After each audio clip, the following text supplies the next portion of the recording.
All right, we're going to go ahead and get started. Welcome to all of you who are here.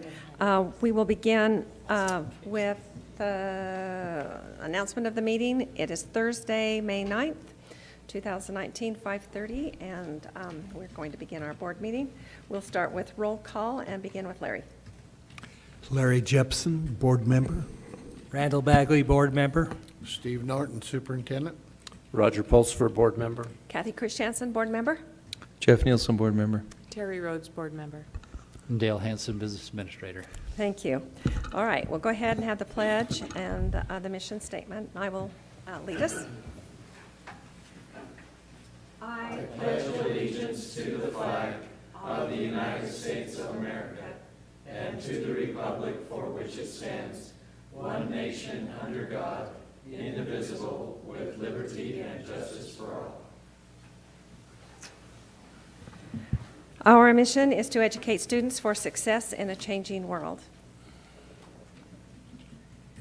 And would you like to see if there's any public input? We'll wait for you to. Yes and no. I doubt. Okay, we'll go ahead and move on to our action agenda then. And first of all, we have a request for approval of a project development agreement between Johnson Controls and Cache County School District. I will take a motion to approve that request. We do have them here if you have any questions. Okay. I move that we approve the request with the agreement between Johnson Controls and the Cache County School District. I second. Okay, is there any discussion or questions? Are there any discussions or questions? Okay, is the district feeling good about this? Mm-hmm. Okay, we will go ahead and take a vote then.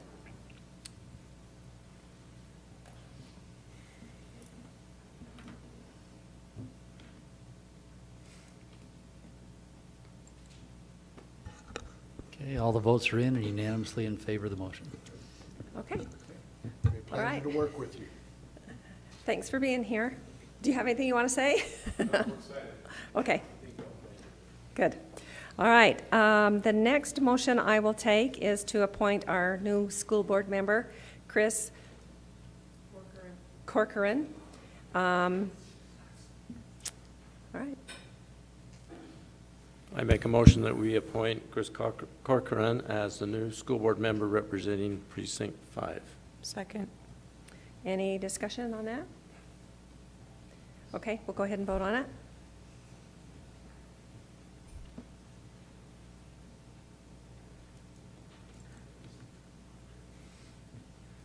Okay, all the votes are in and unanimously in favor of the motion. Okay, just for your information, he is out of town right now, but he will be sworn in at the next meeting.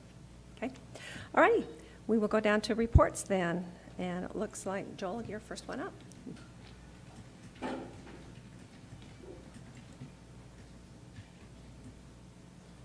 First of all, I want to thank you all for listening to this.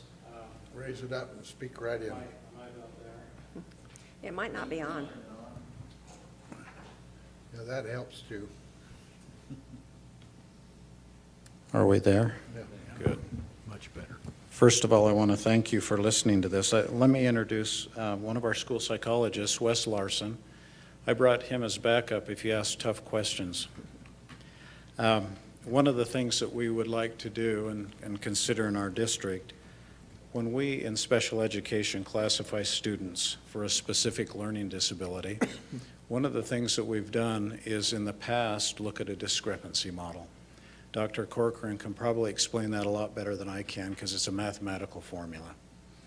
As we've gone down the road, we're trying to figure out how we can do this better because it's only one point, it's one discussion on an IEP or a SAT team. And as we've looked at this, there's waves and ebbs and flows of how we recognize and diagnose and talk about kids who really need special supports in our classes, special needs kids. And so one of the things that we've discovered over the past few years has been, you've probably heard response to intervention, RTI. That's one of the things that is working right now for a lot of folks and a lot of districts that seem to be going down that road. The one thing that we're concerned about with RTI, however, is it's not a method or a way to diagnose a specific learning disability. Typically, when you respond to intervention, you get a lot of data as to how well they did if you provide different things for them. So we would like to propose, and at least in the special ed realm, when my school psychologists test, that's a wonderful tool to have a discrepancy between cognitive ability and academic achievement, but again, it's one point of data. Response to intervention is another form of that data that we could look at. But we would like to propose an area that I think is gaining ground and actually becoming stronger, and it's called patterns of strengths and weaknesses. And again, it's a form of looking at cognitive areas and other kinds of things that would help us hone in and look better and diagnose better in the sense of a medical model, being able to diagnose better and probably save teachers, parents, and others a lot of anguish and struggle trying to figure out if this child has a specific learning disability. Again, there's a lot of mathematics behind it, and there's a lot of other kinds of things if you would like to talk, and that's why I brought Wes. He provided and he put this together for you, and I'm sure you've already seen it. But this is just a brief understanding of why it's important to look at cognitive ability. And this pattern of strengths and weaknesses helps us understand a little bit better how that child, how we can better meet their needs. Again, I've written a whole lot of notes, but I think, Wes, is there anything else that you could add to this conversation? Sure. So the model we have been using, like Joel said, uses that one data point when we assess cognitive skills. Under this newer model, we get to gather a little more information, and it really helps us figure out why a student is struggling, not just telling us that a student is struggling. And part of that'll be great for teachers is us being able to figure out that reason why, and then provide strategies that can help them, rather than just looking at these numbers and making a decision based on that. Another thing that is great is that it allows us to better look at the skills and challenges that English language learners are having. We know these IQ tests are biased in certain ways, certainly culturally and language-wise, but when we test a little more, and then this process lets us look at other areas that help us look at those students a little bit better. So our thought is, before we can do this, we do need approval and thought from you. We also are seeking approval from the state. There are several districts that are using this model. I don't see it being the entire means of conversation, however. I still see us using a data point of discrepancy. I also see us using RTI. What I would say is we need to be a combination district, and that's what I would propose, that we use all methods and all data that we can find and glean from this process so that we can better make a determination if this child qualifies under a specific learning disability. Now, I would hope that, again, our presentation is brief. There's probably more discussion if you'd like, but I'd like to propose that our district look at this. You think about the importance of training. Wes comes to us from a school district where he has done this, and we already have the training ready to go. I think it's a matter of getting all my resource teachers into a room like this and providing them an opportunity to see how this works. I suspect that there's probably with some of our more veteran teachers, there may be some concern about this. Those things can be answered, and answered fairly quickly. Our training would probably take, a couple hours? About that. And I think we can do it fairly quickly and efficiently, and then as we go down the road, guide and support and provide that technical assistance through our school psychologists. So I present that to you for thought. We'd like to proceed with this as quick as we can because we're thinking of probably doing our training next fall before school starts. Do we have to approve it before the state approves it, or does the state, we have to do it first? Yes. Okay. So, thank you for your presentation, by the way, but, so let me make sure I understand. Wes, you come from a district where you've worked this model before and seen success with it, I'm Yes. assuming that's, Yeah. As far as the training aspect of it went, we had our concerns going in. When you change any kind of model or anything, especially sometimes it's hard for people to adjust. And we anticipated that, but it went much better than we thought it would. A big part of the training and the transition is providing that education and training for teachers about what all this testing means and what they can do with it. In the past, they just see a report, they see a number, and then just kind of move on. With this, they have actual tools that they can use to help figure out their students and help them as far as accommodations, as far as services for them. As far as implementing it, that was smooth, that was easy. It doesn't take much. We already have the tools that we need to transition. And as far as eligibility numbers, sometimes that's a concern. Are more students going to qualify? Are less students going to qualify? Everything I've read, and when we kind of put both models into place for students, it seems to be about the same number, so that doesn't change. It's that we're finding the correct students, more of the correct students. so if I understand correctly, you followed this model exactly, and what you're proposing is that we have a hybrid model using this and then some aspect of RTI, right? Exactly, yep. RTI information plus this patterns of strengths and weaknesses model. So have you defined how that's going to work, or we're kind of navigating as we go through it? So right now, we use our RTI. We gather that information first. We have a student with a concern. We implement interventions, see how they work, try some new interventions if we need to, see how that works. And then after we see they're not making sufficient progress, then we kind of go to a special ed referral. And that's right now where we're currently using that discrepancy model. So we would just replace that discrepancy model with the pattern and strengths and weaknesses model. So then at the end of that, we have all of that good information from both methods that we can use to help make a good decision. Okay, thank you. I just have one question based on some past experience. Will this pick up the ESL children who have a learning disability instead of a language disability? Will that pick them up early? It will help make that distinction a little more clear. Yeah, when we look at a few different areas and gather a little bit more information, the software program that this model uses helps us kind of compare English language learners' cognitive patterns to other English language learners instead of the whole population, so we can kind of see if they differ from other similar students. And that helps us kind of make that distinction. Okay. Another thing that's really interesting too, and Wes has been a part of this, is our student assistance teams at the schools can use this data as they're looking at, should this child be referred like an ESL student? What kind of scores do we have? Curriculum-based measurements do we have right now? What do we have to help us make this decision? And then we go down the road and we look at that.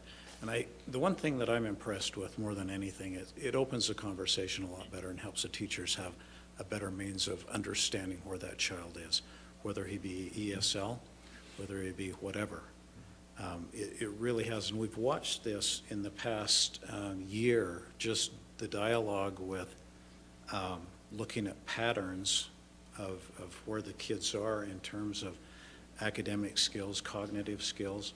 And I think this will give us a better handle on how to make that classification of a specific learning disability more accurate. That's what I'm impressed with. Does anyone have any other questions? I do. So on your graphic with the little triangle thing and the ovals, how do you determine the statistically significant differences between cognitive and academic and cognitive and the processing? How do you do that? So that's kind of another advantage of the software program that we're using. Other models of PSW kind of around the country, sometimes they use just arbitrary cut points to determine that significant level. This program that we would use uses all the information of the different tests that we use and their relationships with each other and how well they kind of predict each other. So then that kind of determines those different cut points. So it's a little more scientifically based instead of just kind of choosing a number. So that's a good advantage there.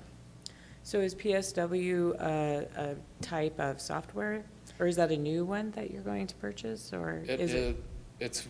So PSW can be, so districts can kind of build their own models. Mhm. It's kind of a similar idea around the country.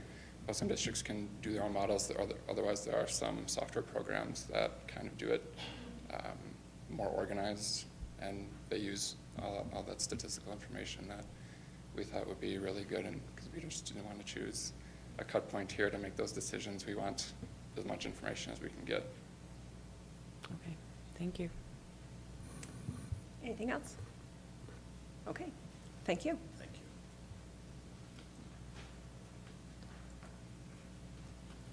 All righty, we will move on to the resolution exemption from participation in the Utah retirement system.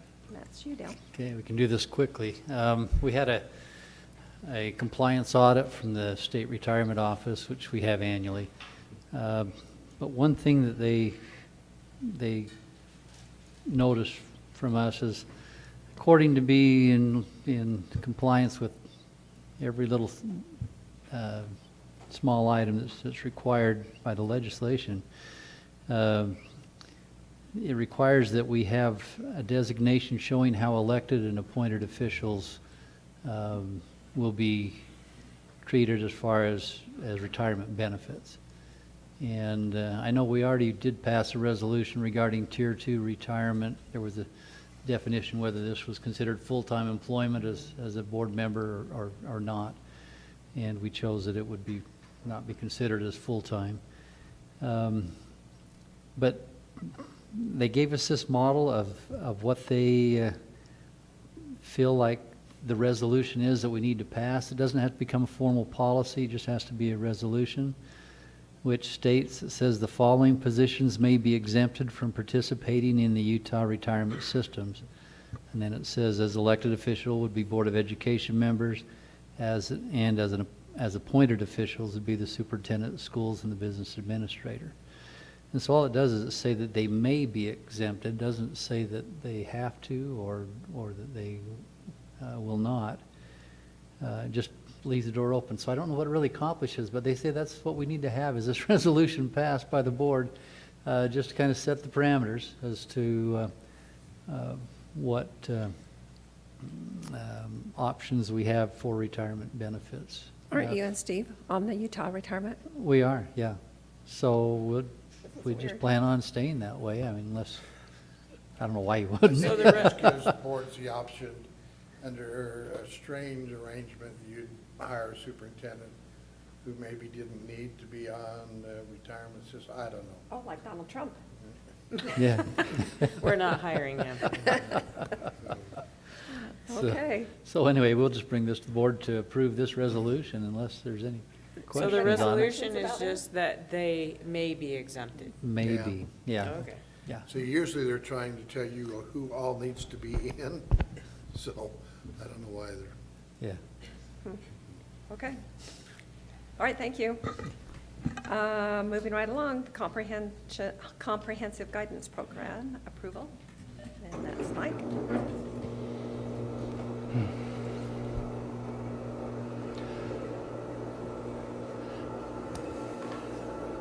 I'm going to have our four counselors come up here to the front because they're going to ask you some questions, I'm sure. We'll let this projector come down and then we'll go through this process. While we're waiting for the projector to come on, I'll let each one of them introduce themselves to you so you know who they are and what school that they're at. Here you go. I'm Janine Justice, and I'm at Skyview High School. Jake Hall, and I'm at North Cache Middle School. Annette Hepworth, I'm at North Cache Middle School. I'm Tara Johnson from Ridgeline High School. Typically, we have most of our counselors here when we do this annual presentation, but it also happens to be is it the first day of the Troubled Youth Conference or something like that? And most of our counselors will go to that. So these volunteered to be here tonight to be part of this. And a couple of them will do a short presentation on a data project as well. But this is stating our purpose here tonight. Part of the requirements of the Comprehensive Guidance Program is that we do have to present to the school board and have the board's approval to continue on with the program. You have the full slides, all the slides in your presentation, but I'm only going through certain ones unless you have questions for me. But there's the competencies that the program have to work with. And to qualify to receive the funds, this is the 4 or 5 areas that they have to meet each year as they go through this process. And the one we're doing right now is having the board approve the policy or the program. These are the 7 standards that every program have to meet, as well as the assurances. And the very first assurance down there, number 1, says board adoption. So once again, that's why we're here tonight, is to give you a basic explanation of what goes on with the program. Now we get to the important part. Why do we have to do all this? Is because we receive state funds to support the Comprehensive Guidance Program. And this year, we're projected to receive close to $322,000. Last year, $319,000. Every year it goes up as the legislature works through the funding. But that's a good chunk of money to support this program. Now, this program is only allowed for grades 7 through 12, secondary programs. So if you go in the middle there, what we do with the money, every school has a parapro, a 6-hour parapro. It's around $195,000 to include their salary, their benefits. Then we, based on the student numbers that Dale gives us when we allocate FTEs, the remaining $109,000, we provide those monies directly to the schools, and they're choosing what to do with those funds to support the program at their school. We do have some indirect costs that are affected in this budget, just like everything else. And then we always try to keep a reserve of about $10,000 in case there's some unforeseen something comes up in the program. Tells you there on the bottom what the funds can be used for. But here again, we leave that totally up to the school counseling team with their administrator to take those funds and decide how they're going to spend them, as long as they're supporting the Comprehensive Guidance Program.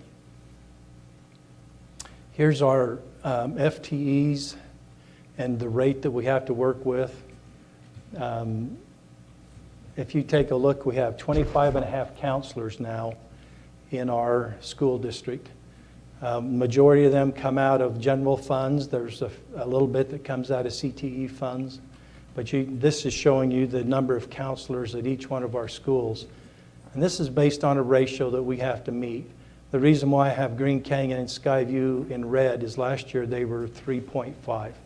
And this year, to meet this ratio, we had to bump them up to 4. So they have 4 full-time at each of those schools now. All of our counselors have a 198-day contract. That's 15 additional more days than a regular teacher.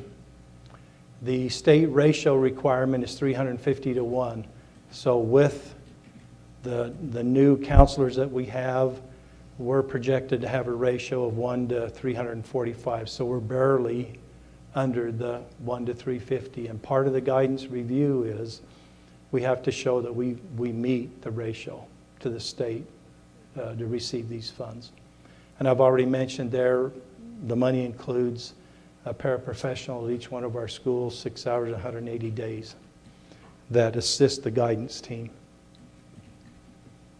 So here's the improvements that we continue to make in the guidance program. When I say in the middle there, every student has time with a counselor, yes, they do, but when you have a ratio of 1 to 350, that time can get a little short. but they're the ones who are organizing their time and making that work. Now, part of the requirements is every year the schools have to do what's called a data project, and then they submit them to the state. They come to the district, and then I submit them to the state. And so tonight I have North Cache here and Ridgeline. They're going to take 3 to 4 minutes and just quickly present to you their data project, what they work on. They choose what their project is and how they're trying to make a difference in the school. So we'll go ahead and start with North Cache. I'm going to bring your plan up here, and you can just use that microphone and Okay. I'll get it up here. Okay, well, he pulls that up. Last spring when we came and presented to the school counselors, we brought some information about some of the mental health needs that we were seeing in our schools. Our data project this year, we took and used some of that data that we compiled and presented to you, looking at specifically our systemic needs assessment that was given to teachers, parents, and students in spring 2017, as well as SHARP survey data from 2017 that showed an increase in stress and anxiety and a need for students to be aware of strategies to manage stress in a positive way. We also had some data that was concerning to us last year as far as students that we had intervened with that had suicidal thoughts or plans. We were serving a number of students on 504 plans for anxiety or depression. We had a number of students withdraw to do online schools due to anxiety or depression, and then we had several that had also spent time during the school year in a residential facility. And so this year, after meeting with our feeder schools, we have 6 elementary schools that feed into our school, and we knew our incoming 7th graders this year that we were only going to see an increase in anxiety. We decided to tackle that as our data project. We go on to that next slide. Thank you. So part of the data project involves going through a variety of different interventions. Some of those are things that we do individually as counselors or as a school. Some of them are provided by other outlets, such as through the district or the community. But individually as school counselors, we meet with students on a daily basis, some of them multiple times a day, to work on mental health concerns. We ran a small student group. We actually ran 3 of them this year. We had one for students who self-identified as really struggling with anxiety. Currently, we're running a grief group at our school. We have a number of students who've lost a first-degree relative this year. And then USU also came and helped us run a resiliency group at our school. Classroom-wide, we have a health curriculum that's taught in our 7th grade classes, and we've assisted our health teachers in teaching about suicide prevention and mental health. Early on in the school year, we taught all of our 8th grade students stress management techniques, hoping to get that right out the door, right as school started. And then we've provided a variety of different lunchtime activities. We taught the students about the Safe UT app and how to access it. We have Hope Squad, and we've done QPR training with them and their parents, and we have monthly lessons that we go in there as well. And then we go to the next slide. Thank you. We've sent home information to parents and staff monthly, providing information specifically about how to address mental health concerns and things that they can do with their students individually. District level wide, the AWARE grant provided an opportunity to have a mental health screening, and that was something that we know our students specifically benefited from. And then in the community, there was also a presentation held at USU this year, and it tacked right on to what we were doing. And so that was beneficial, and we encouraged a lot of our parents, especially those of our struggling students, to attend that. So the data that we specifically compiled for our data project referred to our students who were in our small anxiety group. This consisted of 16 students. Like I mentioned, they were ones that very early on self-identified as having severe anxiety and struggles. We met weekly for 15 weeks. We worked on strategies for identifying triggers, having coping mechanisms, learning strategies for basic wellness, practicing these things. And we conducted pre and post surveys to get students' input on how they felt. We were pleased with what we found. Almost all of these students were 7th grade students. We found that they, over this time period, gained more confidence. They had strategies that they were comfortable using. When they did come into the office, they were able to use some of their strategies with less prompting, and they reported having more adults that they felt they could use as a resource during the day, and that their level of anxiety has gone down. Not tracked on our data is always helpful for us as counselors to see that the students that we are intervening with multiple times a day at the beginning of the year, now we just check on in the hall and they're doing well and they're thriving, and that's been a really rewarding part for us to see. And so that's the data that we took for this year. And so we can see that specifically when we're looking at the number of coping skills, which is what we were really after, is that students knew how to manage their stress and anxiety, that those numbers that they were familiar with and comfortable using went up. And so that was one of our major projects throughout the year. Do you have any questions for me? Do you think that with the change in school configuration, so that means 7th graders are just barely going to a secondary school, does that contribute to their anxiety, do you think? For some of them, severely.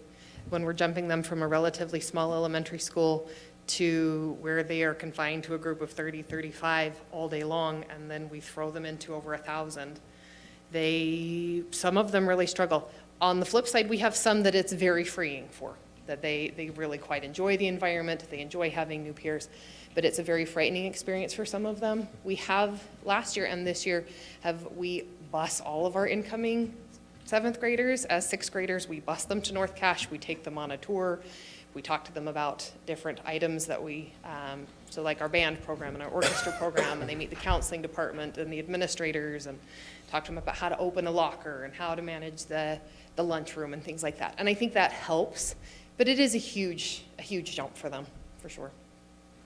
But some are just fine, so they're like most adults. Right. Some get stressed and Right. some don't. Right, the vast majority, after a couple days, are great. Awesome. And but our ones that struggle really struggle. I'm curious, as students heard about this group, did you have others coming and wanting to be a part of it, to join in? I don't know that I think I have one student that after they knew what was going on came and asked to join the group, but we had several parents that once the group had started reached out to us and had heard about it and said, can my child please be part of this? Okay. Part of the group is also, after we had our activities, a synopsis of what we covered in group and resources was emailed out to parents every week saying, please follow up with these skills throughout the week and let's reinforce that. That's awesome, thank you. Thank you. All right, good evening. Again, I'm Tara Johnson from Ridgeline.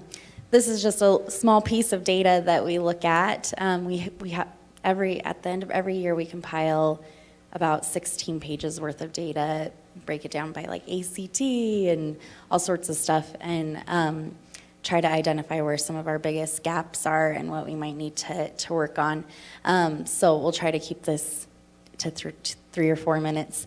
But our first year at Ridgeline, our data project was, we see a big gap between our minority, especially our Hispanic students, and our average student in a variety of things, SAGE scores, and then also, when it comes to like ACT and scholarships and post-secondary planning. So our first year, we really focused on our seniors, our minority seniors, and provided a lot of assistance, and we had really great success because they received scholarships at or above the same rate as our average population. And then same with the post-secondary plans, they exceeded the success of our average student population. So we were like, well, we really want to start meeting the needs of our students sooner. Maybe if we go to like helping our sophomores and juniors, that would be great. So we didn't just drop our minority seniors. We handed that process over to our VISTAs and interns and helped manage and oversee that. But once we ran the data, we saw that they need help from their counselors. They need a lot of hand-holding. So because we went from 52% receiving scholarships to 17%, and you can see that there was a similar drop when it comes to them applying for college. So that's our rationale for our data project that we've been working on this year. And we implemented a whole comprehensive plan. If you want to change to the next slide, please. So we set our goal to go from 17% last year to 35%, and our college applications to go from 41% to 70%. And this is self-report. We gather that data every year at the end of the year, so we're currently gathering that data right now, actually. So that was our goal, and some of the strategies that we implemented for our student group, so our minority seniors, we really targeted them during our Utah College Application Week, because a lot of the colleges and universities in Utah will waive their application fees during that time, so it's a great opportunity for kids to come down and fill out their applications. So we really encouraged them. We met with them individually if they weren't coming down during that week, and helped them one-on-one. And then we also offered throughout the year, we've been doing monthly application assistance meeting. We highlighted a couple of scholarships every month and helped them fill out the applications and invited them to come down. We also took them on a field trip to USU earlier this fall as well, for them to get on a college campus and see what that might feel like. And then we met with each student individually and conducted their PCCR, their plan for college and career readiness, by the end of October, so that we could get a really good feel for what their goals and plans were and how we could help them with that. And then, yes, we've been meeting individually with our students as well throughout the year. Do I have another slide? I wonder if oh, okay. So some things that we did school-wide too for every student. We have a scholarship blog and senior scholarship counseling for our seniors. We hold parent meetings in the evenings during parent-teacher conferences. They get to visit the Career Center 2 visits per year, 2 classes per year. And we have College Day once a month, where we have colleges come and present information and invite students to attend that during our flex period. Teachers are encouraged to incorporate some sort of college culture into their curriculum that day. It might be like their bell ringer is on why you feel compelled to go to college or something like that, just to get them thinking about it. And then we pick a topic to email to parents as well, like maybe something like paying for college, or summer opportunities to build students' resumes, that kind of stuff. And I guess I should back up and tell you that we define college as anything from a 1-year certificate, so something like Bridgerland technical certificates, to that 4 or more degree at a university level as well. So, and we really make that clear, we invite Bridgerland to come and present for one of our college days and that kind of thing as well.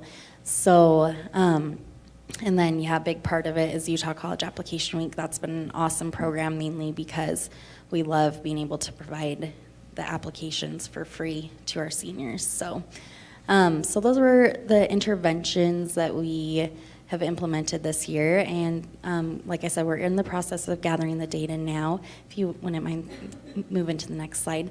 So it's not final yet. We're hoping to finalize it within the next week or so, but we currently have 48% of our minority students reporting that they're receiving scholarships, and we're at 65% on the self-reporting of that they've completed an application. So we've been doing follow-up with them the last couple weeks as well, to just kind of make sure they feel comfortable, that they know what they need to do next. We just had College Decision Day last week, which was it was a last reminder for seniors to Pocum to like finish things up, disguised as a celebration, essentially. So that's kind of how we handle that. But that's our data project for this year. Do you guys have any questions? Does online college credit, do you encourage that for the students who are graduating, or is that something you don't really push? Help me understand online college credit. Well, just taking classes online rather than going to the classroom and taking classes? For high school? For college credit. Or does that not exist? It doesn't exist. It does for high school though, right? They have online classes for high school. They don't, not college classes. So there's broadcast regular high classes. school. This might be what you're referring to.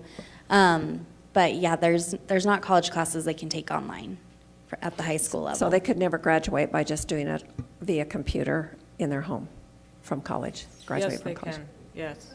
Like Western Governors University is Yeah. all online. But Okay, that's so all- I guess all that's what I'm post-secondary. asking. Do any of, or is that Oh. encouraged for any of the students who,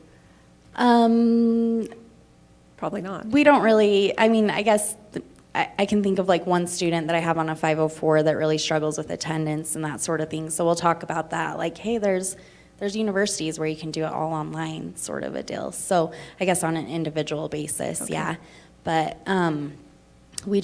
we provide that bridge to that, and they're welcome to explore all the variety of ways, because most colleges and universities do offer full online programs at Yeah, this that's point. why I was wondering, because for some students, that might be the easiest way for them to get college classes and graduate. Yeah. And just wondering. Thank you. Any other questions? Thank you for the presentation. Thank you. And thanks for all you do. We really appreciate the counselors. You have a busy job with lots of stuff to do. We appreciate it. Thank you. So this last slide, like I say, we have 25 and a half counselors. You take a list there, that's a big effort from the school district to provide these kind of services to our secondary students. And we have a couple names we're filling in there yet as people are moving around and shuffling, but I appreciate what the counselors do and the programs that they run. So we'll be back next couple of weeks to get the board's final approval of the plan. So thank you. Okay, thank you. Okay, next, the Teacher and Student Success Act framework.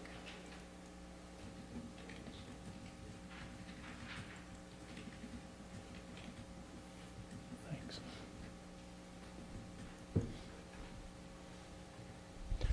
I'm going to turn some time over here to Tim, and he's going to quickly explain to you the framework for our school district.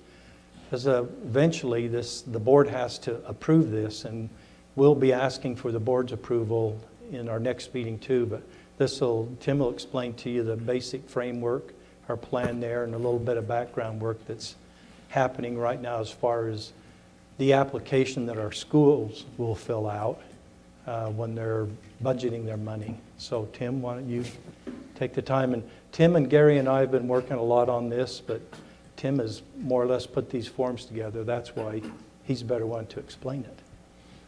So just to give you a little bit of context, last year when we did the salary augmentation for the staff members in the district, that came from our schools now money that was allocated by the state as a one-time allocation. That's why we chose to do it as a one-time augmentation. Then we had the vote in the fall of whether the state wanted to raise the gas tax by 10 cents to support that initiative going forward. That, of course, failed.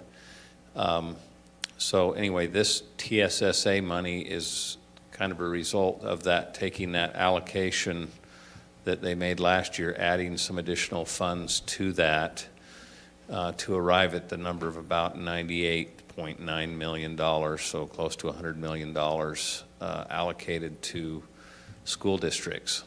What makes these funds unique is the funds are to pass through the school district, through the local education LEA board, you and the school district office, and go directly to the school for use at the school. We are required as a school district to put together a framework on how we would like to see those monies allocated, but really that framework is to give guidelines and directions to the principals, but not be so specific that we are dictating on how that money is spent. So anyway, so this is an attempt at that framework just to provide some guidelines. We've ran this through some of our CEA group and reviewed it with them, as well as our principals and administrators, so they've seen this at this point. Some of you may have seen it that have attended meetings, but basically we have to approve this as a local board, forward this on to the state board, who then approves it. Once that is approved, then our principals can begin to, or can apply for those funds. They are in the neighborhood of similar to what schools are already getting for trust lands funds, so this will be a whole nother budget for them to deal with.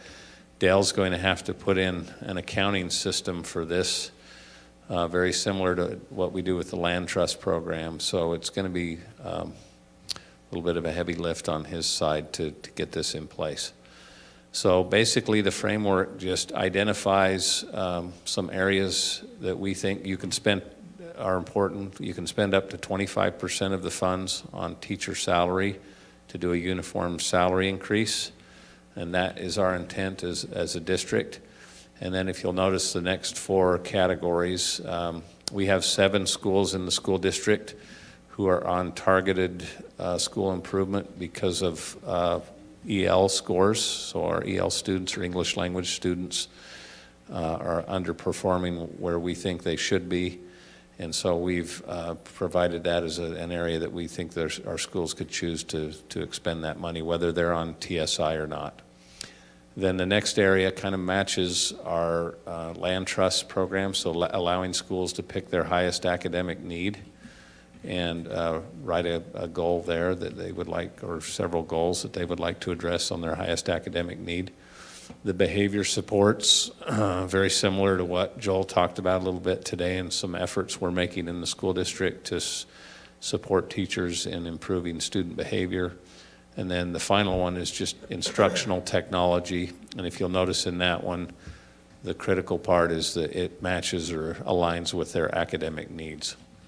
This entire framework is intended to address academic achievement, or the accountability system that the state has. So any questions on that portion of the framework? I have several. Okay.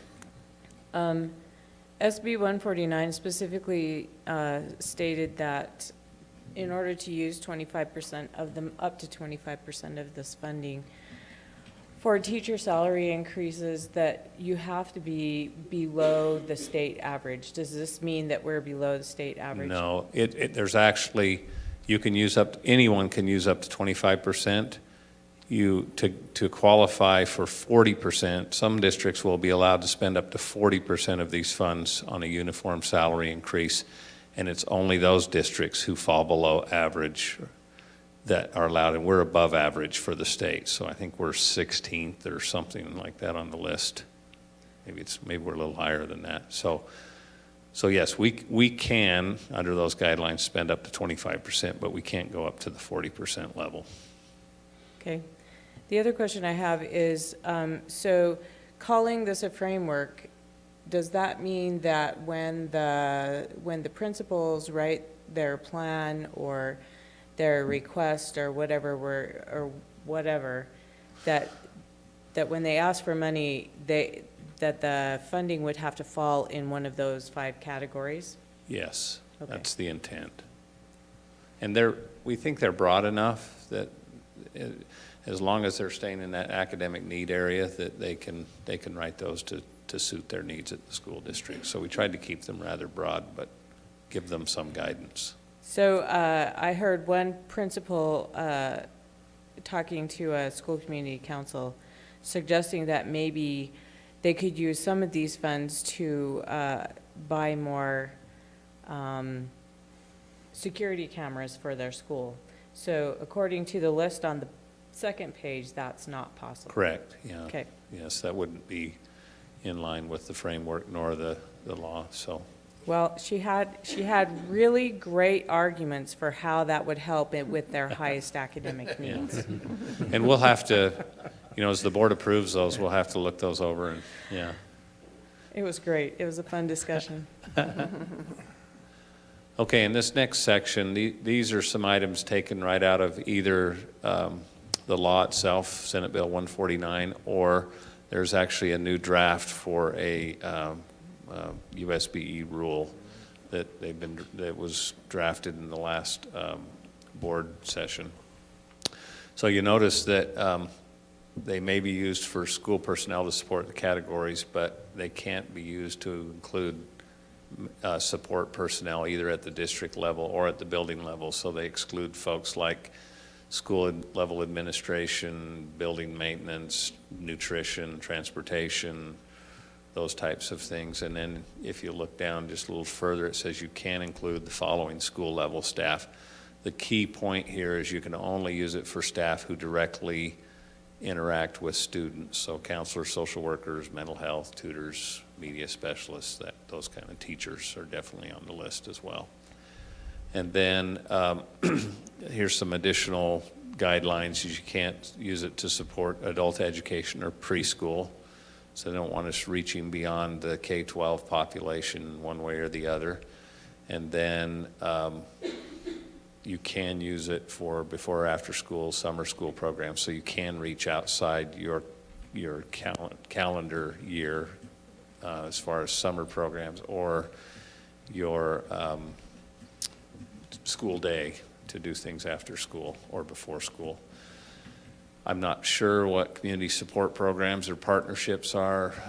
You could do some things with class size reduction, and you can augment existing programs, but you have to be careful you're not supplanting existing programs. Any questions on that page? Partnership would be like we have sometimes with Bear River Mental Health. Yeah, okay. Yeah, Bear River Mental Health. Or I don't have a question, but I have one little tidbit of input. Whatever template you choose for them to do their plan, will you make it as simple as possible? Yeah. And would you also include a copy of a fake one of how it is to be done correctly? So a model. A model. Okay. That's a Yeah. great suggestion.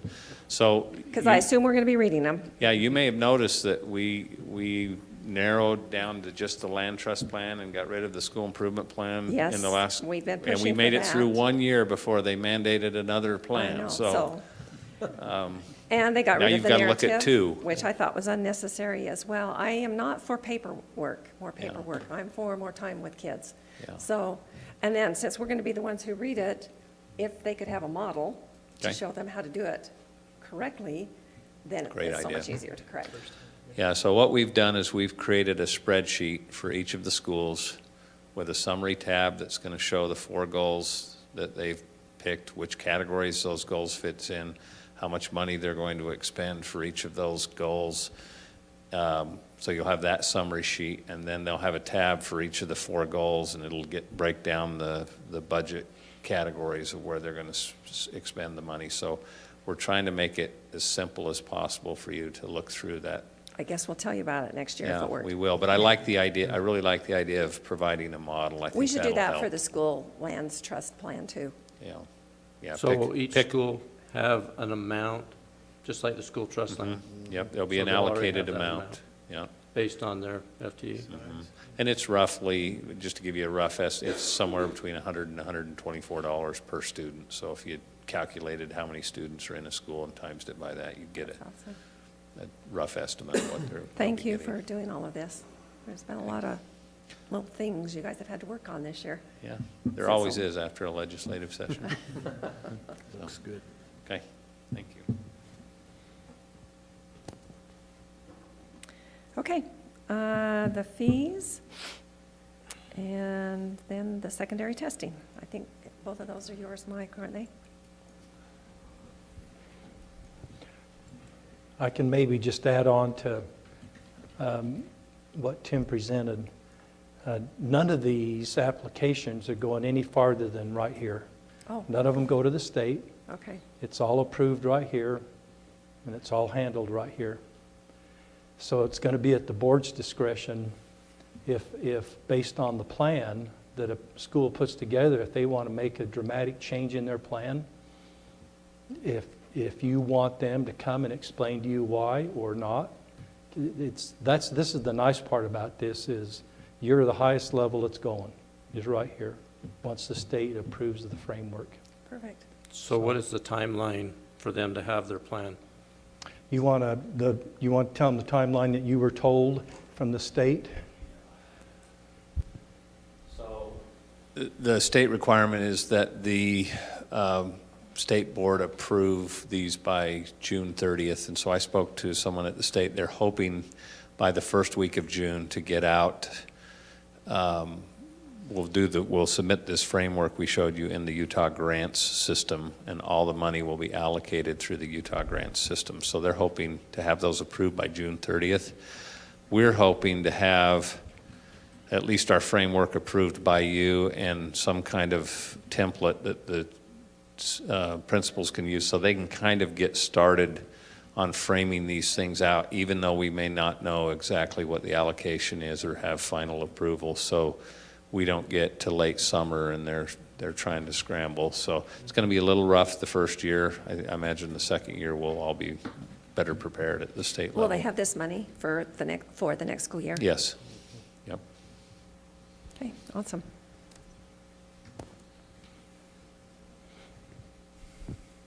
Now for the fun part, school fees. So I guess really what I'm asking for right now, last time I presented was the policy. Changes in there as we're trying to meet the requirements of the law. And you notice it's taken about 3 or 4 years for all these changes to come into place. And then the actual fee schedule that we proposed.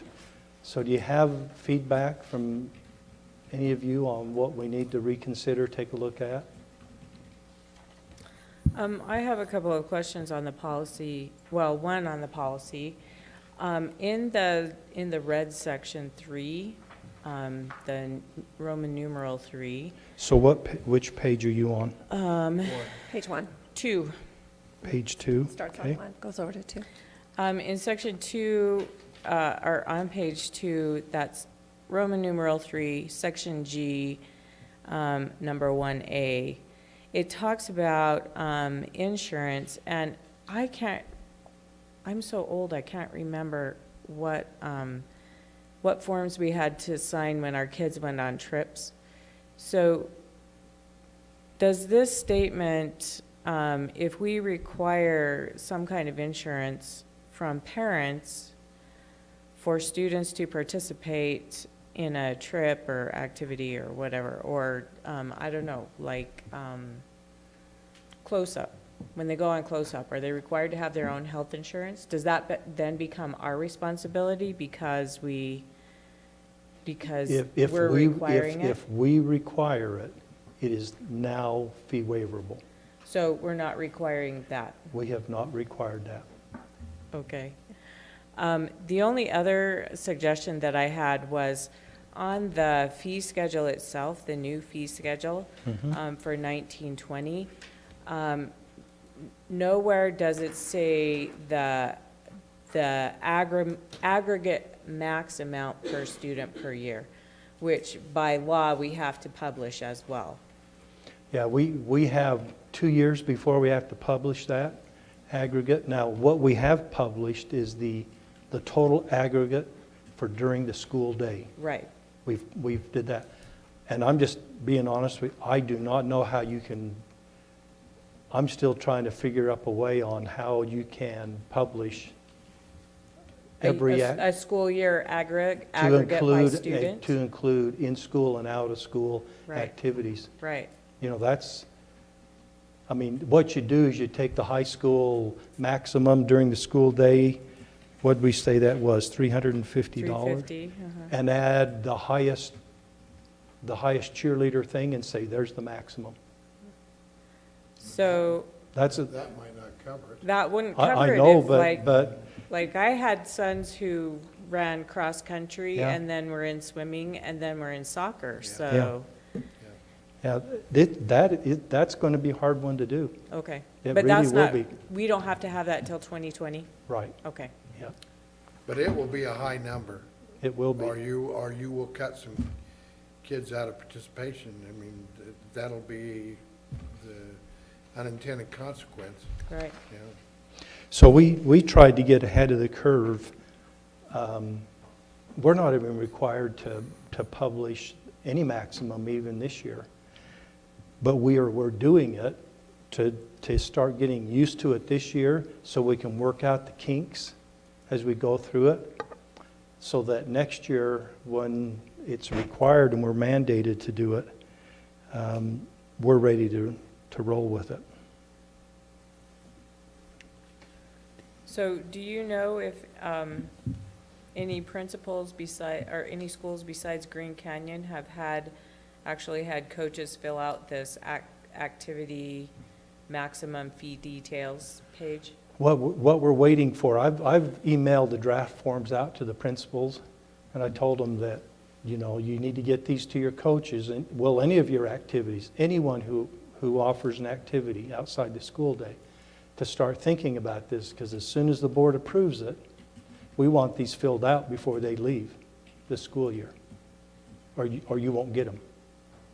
And we're saying this year, we're going to require them this year, Okay. that they be in place. So do you need to have that $350 maximum increased, even though it's not No, necessary? that's just during the school day. Our schools feel real safe about what we set the maximum for during the school day fees. Okay. They feel okay about that.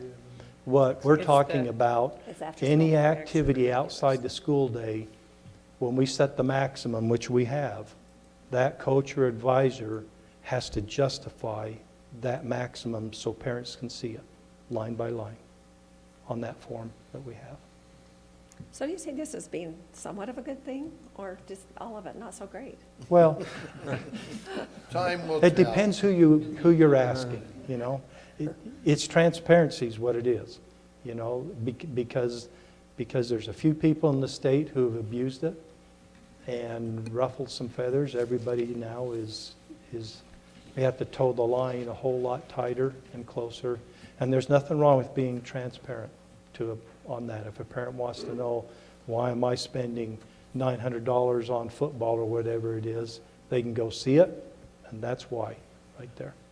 I think it's a good thing for parents I to do be able too. to see it up front, Mm-hmm.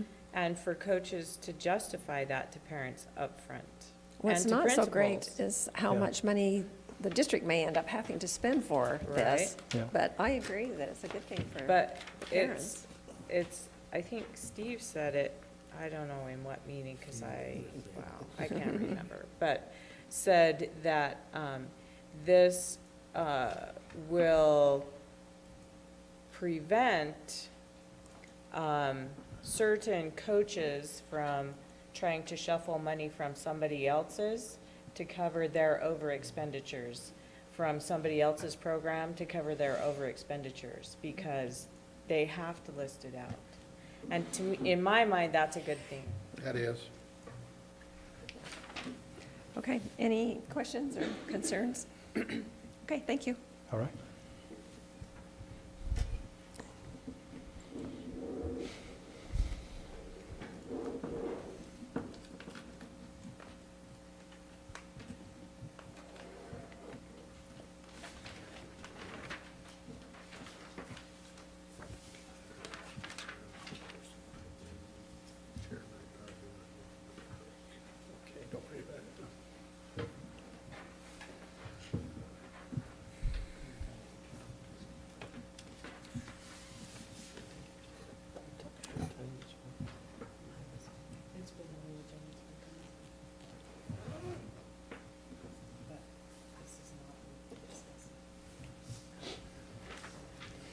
You want me to just go ahead with the next one? Yes.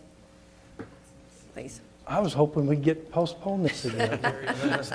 It's only been 3 times, hasn't it? Yeah, The testing's almost over. so. it is. You know, we had another report today that the system went down again today.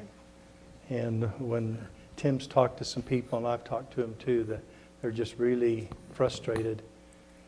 And it's not anything on our technology side, it's just the overload on the system. They just weren't prepared for that kind of a load on it.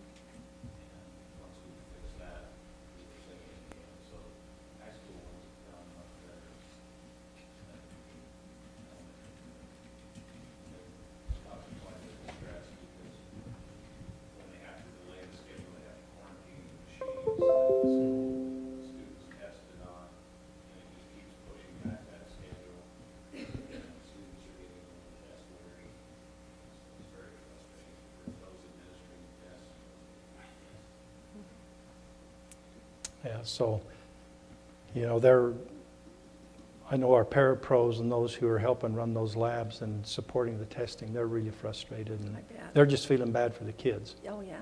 You know, that it's not a good experience right now. And So. it probably will affect the scores somewhat too, I would guess. Yeah, and I'm not sure how the state will resolve that. I know that Darren, it's Darren, right? Darren Nielsen, great guy, assistant superintendent down there at the state. He'll do everything he possibly can because he's a friend to all of us, and he feels just as bad as anybody else about what's going on with it. Okay. Back to us, here's what we're under right now. You can see the rise, and I'm not going to read this to you. You can see it. We know, and we're doing it right now, the rise for grades 3 through 8, and you can see the different components, what's required for the students in those grades. It's very similar to what was going on with our SAGE, but there's a few significant differences. The Utah Aspire Plus is what happens with grades 9 through 10, and it's supposed to give a pretty good indicator of how students will perform on the ACT when they get to the 11th grade. And we'll only know that after we go through it and we get results, and then we see how that affects the class again the following year as far as a predictor for it. So it's so new, it's hard for any of us to say what do we look like, you know, or how we doing right now. But those are the programs that we're currently using. But what I want to show you real quick is the data for secondary schools. I just want to bring that up. And I won't take a lot of time, but there's a couple of things that it's very telling that we have to watch and we have to be careful with.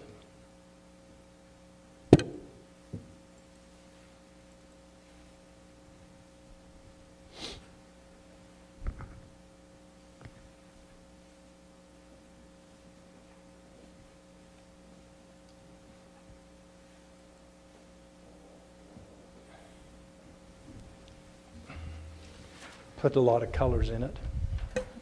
But the thing that I want to point out on here is the 3 middle schools are on the top of the spreadsheet.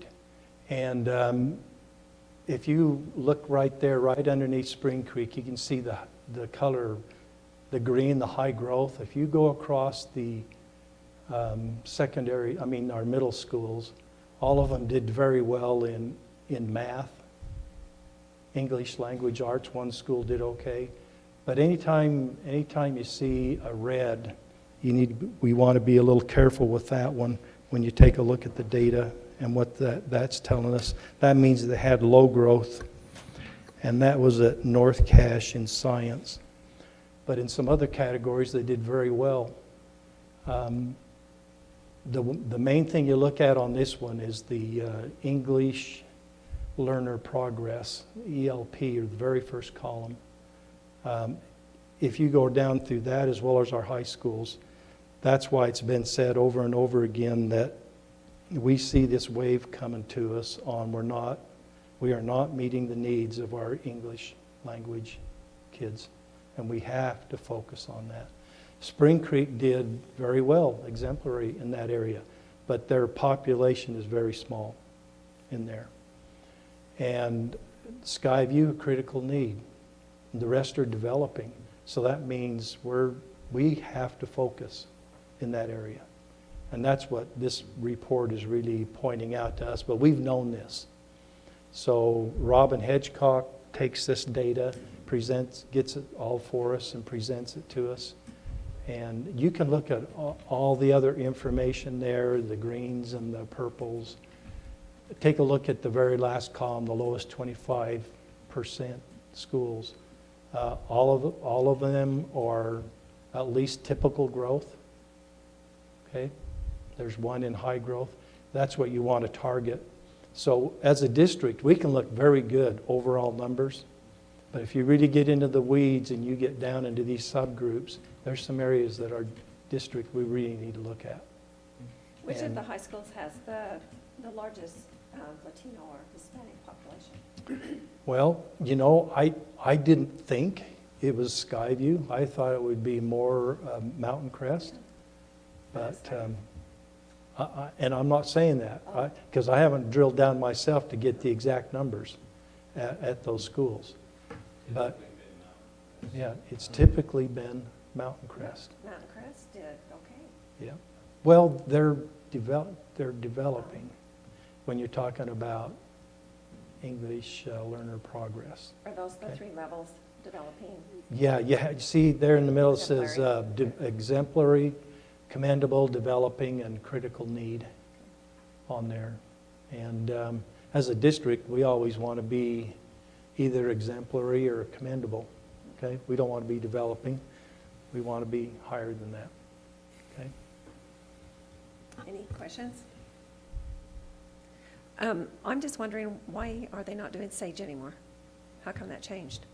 The contract ran out, and then so the state, they do a new request for a proposal, and it's the state who makes those decisions. Unless, Tim, you have more insight of why they jumped. They go through it. Yeah.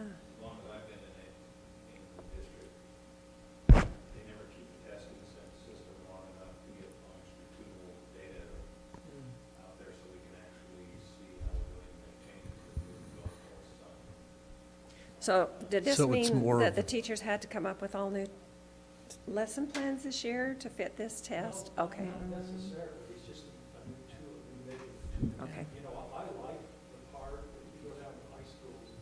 It's pointing out to you, see the PSR in the middle stands for post-secondary readiness. And that's like the fourth column in there. I think that's why we do information. The state needed that kind of information. You can see how the state did, and then how we compare to the state as a district. Part of the change from SAGE is there's a small contingent on the state board who are very anti-SAGE,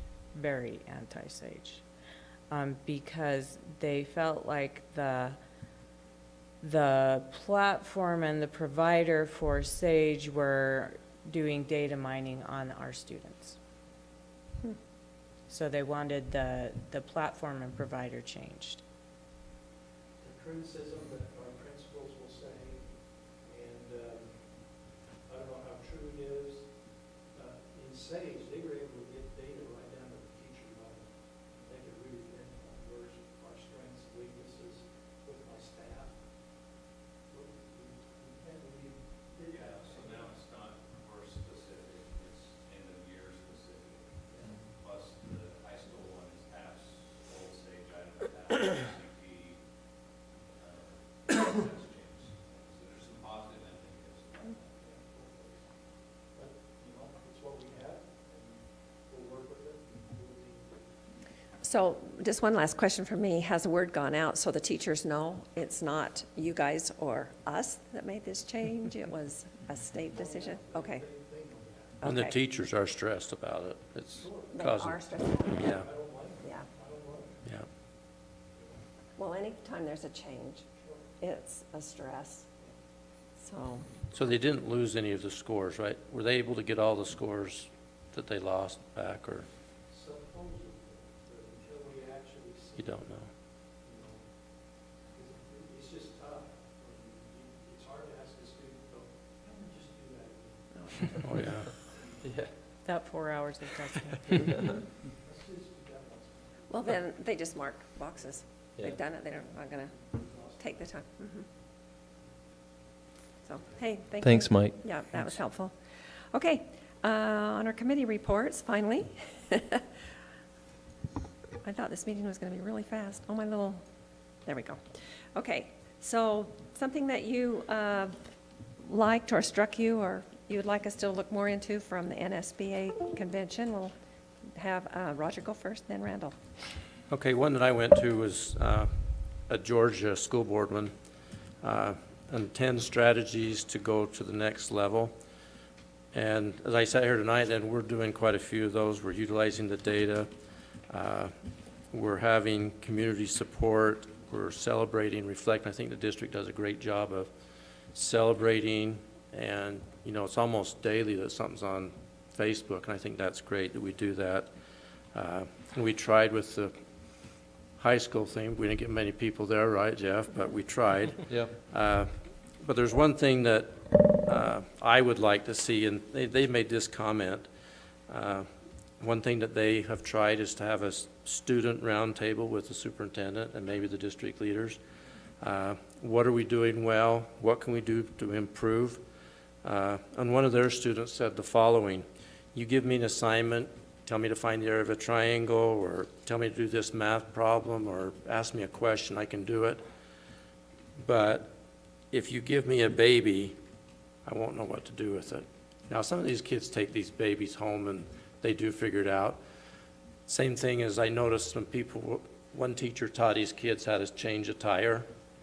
You know, those aren't things that they need to succeed in high school, but are we making those kids so they're going to succeed in life also? And I think, you know, if we had just invited some high school kids to meet with the superintendent or even the board and just ask them, what can we do to make your life in high school better? You know, that's one thing I picked up from it. That's a great idea. Okay, Randall. Okay, I attended a lot of good workshops. What I enjoyed, it was called the Happiness Advantage in Education. And a guy named Devin Hughes goes around and he tries to implement this program in a lot of schools. He uses a lot of information from Sean Anker, who wrote a book called the same thing. And he's, as we all know, in high school, we see a lot of stress, a lot of depression, and we're seeing more and more of that. And so they try to implement this program, and it helps the students quite a bit here. After it goes a while, they see a lot less bullying, a lot less truancy, the grades go up, morale goes up, and they have team building activities that they do, and we did some right there in class, and it was a lot of fun here. The first one wasn't really a team building activity, but he just had everyone get out their phone and told everybody to text someone a positive, upbeat message just to someone, telling them they're great, they're doing a good job, just out of the blue here. And I did that, and all of a sudden I did feel better. I felt kind of good to do that. And the second one he had us do is we teamed up with a total stranger. Person right next to me was a board member from Ohio, and he says, okay, I want you to take a selfie together. And so this guy from Ohio, we met and started talking, and we took a selfie, and it was amazing rapport and you build just by doing a simple exercise like that. And the last one he wanted us to do was to shake hands. We shake hands, and he says, okay, now I want you to thumb wrestle. And so we started thumb wrestling together, and we just, all of a sudden here, the happiness and the joy here and the camaraderie between the two of us just skyrocketed here. So this program helps students do a lot of team building activities in their classes and with total strangers, and they found that it's been pretty successful, and kids enjoy school a lot more. Thank you.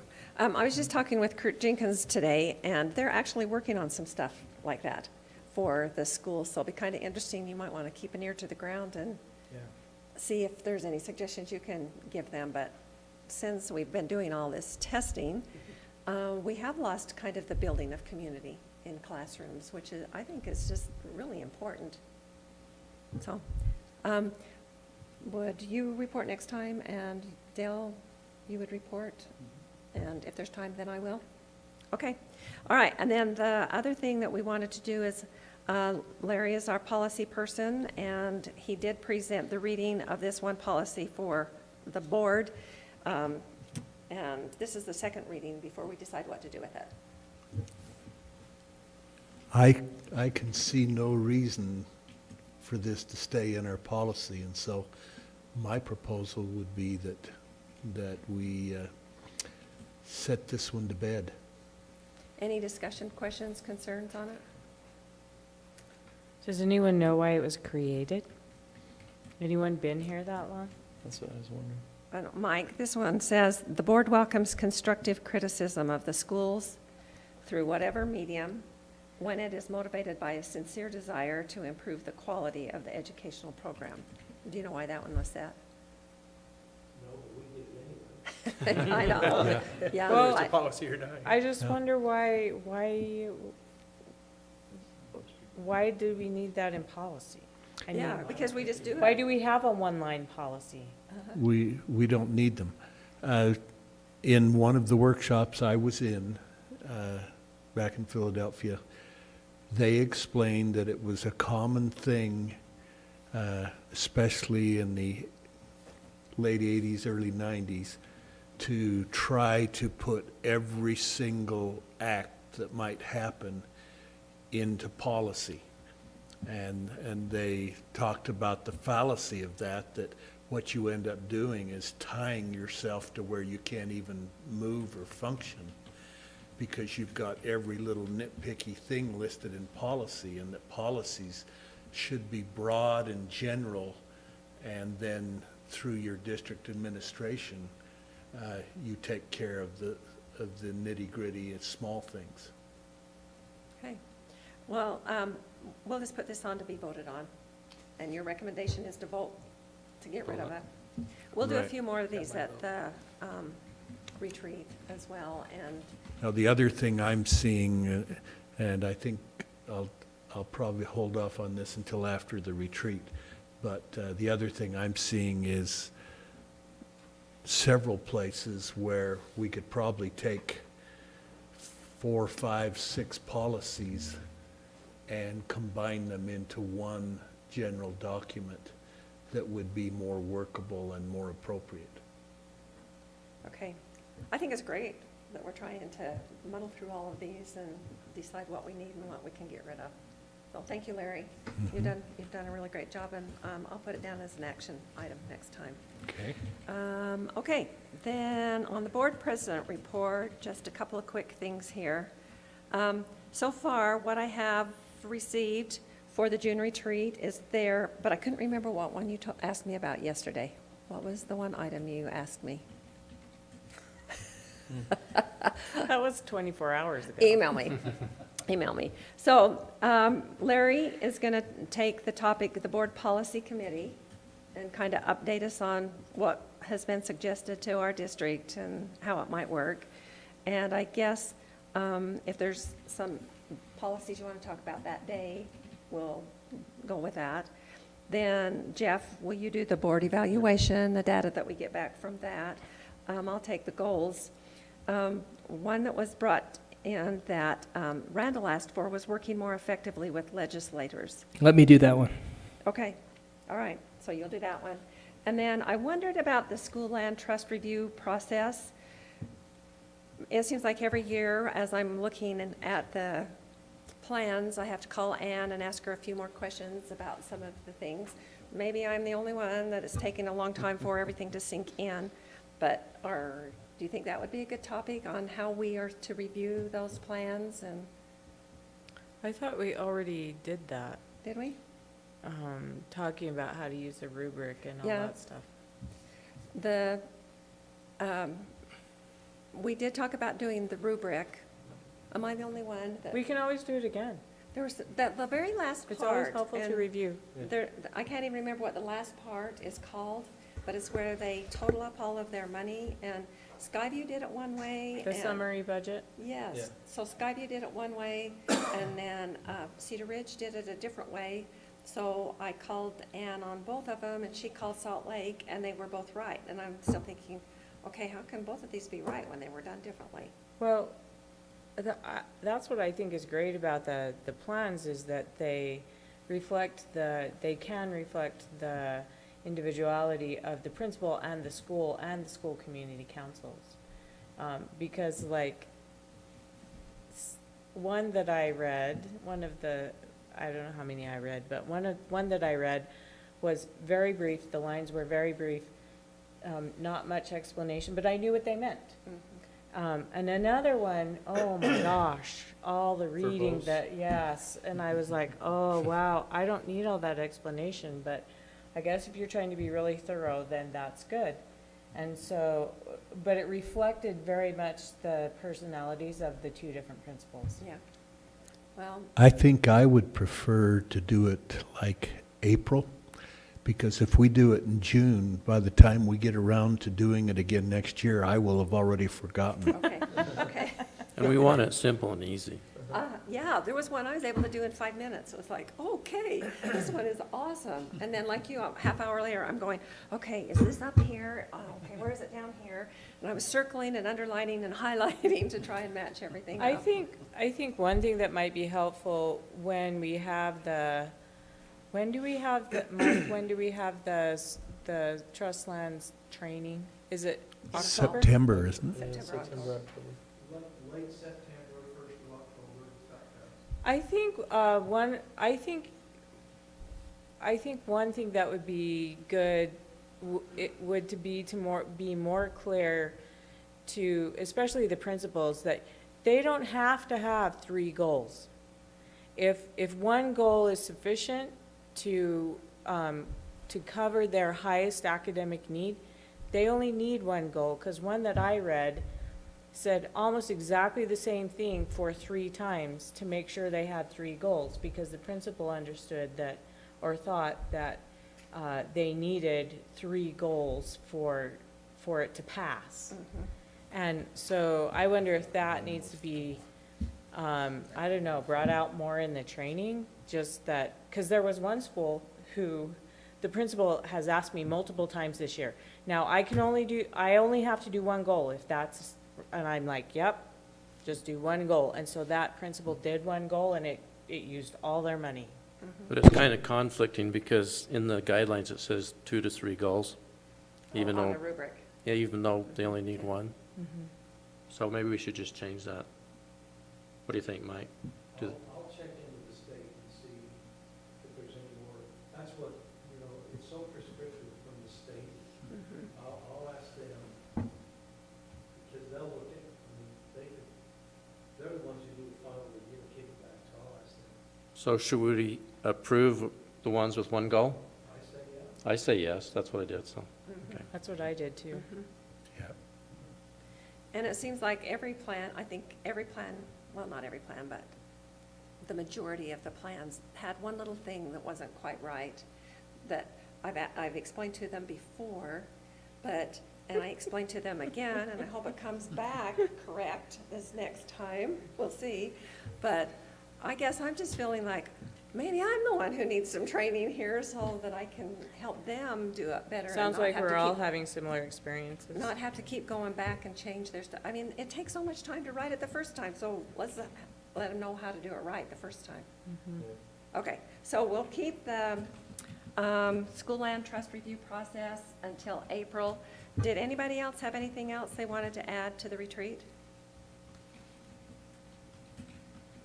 Roger, did you have one? Not yet, I'll still think. Okay, let me know. All right, and then on the board meetings, Carolyn did this rough draft, so just look over it and see if we can approve it next time. I do have a conflict on July 11th for the board party and meeting at my house, the board party at my house and the meeting. And so I'm kind of wondering if we could maybe change that to a different day that week or another one. another Thursday in July. I know July gets crazy. We couldn't do it on the 4th. That was the first Thursday. And I can always be gone, and you guys just have the meeting. And we'll have the party at your house. And have the party at my house. Just clean up when you're done. You gonna leave All Mike right, there to host turn us? off the propane when you're done with the grill. Is that the only day you're going to be gone that week? Yeah, Okay. well, from there through the weekend. Okay. So we could do the Wednesday, if that would work with everybody. Works for me. Works for me. Okay, I might not be able to make it if it's Wednesday, on that Wednesday? if it's the 12th. No, it'd be The the 10th. 10th. Oh, it'd be the 10th? Mm-hmm. Of July. Oh, yeah, I wouldn't be able to make that, yeah, sorry. Oh, you won't? Yeah, Oh. Wednesday, yeah. Okay, so what if we did like a Tuesday, the 9th? Tuesday would be all right with me then. Yeah, I can do that. That works fine. Okay, I'd be okay. all right, I'll just send it out by email to make sure before we change this, okay? Thank you. And then I handed out the graduation requirements, or graduation Assignments. assignments. And Terry, would you take the welcome to Mountain Crest? Because, oh no, not the welcome, the acceptance to Mountain Crest, because Larry can't be there. Sure. Okay. And then I think everything else has worked out okay. Unless you tell me otherwise right now. So we're just changing Terry to Yeah. Mountain Crest? Yeah, so there'll be you and Terry. Okay. Okay? I was at the Greene County School Community Council meeting yesterday morning, and all of the parents on their community council voted to always have their graduation at 1 PM. Oh, they like that. Just so you know. Oh. No kidding, that's perfect. All right. Okay, anything else? Do you two have anything for us? Thank you, both of you. You just always keep this district going great with all of the busy work. We appreciate that. And thanks to our great board. Appreciate all that you do. And we don't have anything else, so this meeting is adjourned. Thank you, Kathy. You're welcome. Oh, and your new handbooks has the new codes and a couple of minor changes in it. Okay?